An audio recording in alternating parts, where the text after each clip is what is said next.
আংটি বদল শেষ। প্রথা অনুযায়ী এবার স্ত্রীকে চুমু খাওয়ার পালা, কিন্তু স্ত্রী যে বরের চেয়ে উচ্চতায় লম্বা, চুমু খাওয়ার সময় নাগাল পেতে মুশকিল হয়ে যাবে বরের। তাই চেয়ারের উপর উঠে খানিকটা লম্বা হয়ে স্ত্রীকে চুমু খেলেন বর। ইনস্টাগ্রামের পাতায় একটি ভিডিও পোস্ট করা হয়েছে। ভিডিওতে দেখা যায় সাদা গাউন পরে কনের সাজে দাঁড়িয়ে রয়েছেন এক তরুণী, তার হাতে আংটি পরিয়ে দিচ্ছেন এক তরুণ। সিডনির একটি বিয়ের অনুষ্ঠানের দৃশ্য এটি। প্রথা অনুযায়ী আংটি বদলের পর নবদম্পতির চুমু খাওয়ার কথা, কিন্তু হবু স্ত্রী যে তরুণের চেয়ে উচ্চতায় লম্বা, চুমু খাওয়ার সময় নাগাল পেতে চেয়ারের উপর উঠে খানিকটা লম্বা হয়ে স্ত্রীর ঠোঁটে ঠোঁট রাখলেন তরুণ। সম্প্রতি সামাজিক যোগাযোগ মাধ্যমে এমন একটি ভিডিও ভাইরাল হয়েছে। তবে তরুণীর উচ্চতা তার স্বামীর চেয়ে খানিকটা বেশি। সকলের সামনে স্ত্রীকে চুমু খেতে গিয়ে যদি নাগাল না পাওয়া যায় সে ভেবে আগে থেকেই বিকল্প ব্যবস্থা করে রেখেছিলেন তরুণ।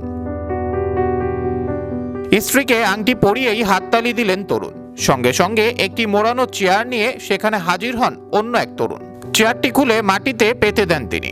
সেই চেয়ারে ওঠার পর স্ত্রীর ঠোঁটে ঠোঁট মিশিয়ে দেন পাত্র। ভিডিওটি দেখে কমেন্টে একজন লিখেছেন, ভালোবাসায় সকল সমস্যার সমাধান পাওয়া যায়।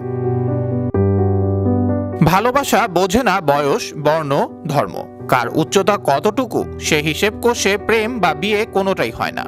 সাধারণত স্বামী স্ত্রীর মধ্যে পুরুষের উচ্চতা একটু বেশি হয় আর নারীর উচ্চতা কিছুটা কম হয়। এখন অনেক ক্ষেত্রে উল্টোটাও হয়, স্ত্রীর উচ্চতা স্বামীর থেকে বেশিও হয়ে থাকে। অনেকের মনে প্রশ্ন জাগে, উচ্চতার তফাৎ হলে কি তার প্রভাব সংসার বা জীবনে পড়ে? কতখানি উচ্চতার প্রভাব থাকলে সংসার জীবন সুখের হয়? এ নিয়ে বিস্তারিত তুলে ধরা হয়েছে বিভিন্ন গবেষণায়। স্বামীর উচ্চতা বেশিরভাগ সময় স্ত্রীর উচ্চতা থেকে বেশি হয়। এটা কেবল শারীরিক নয়, মানসিক সম্পর্ক নাকি দৃঢ় হয়। এ বিষয়ে খতিয়ে দেখতেই করা হয় গবেষণা।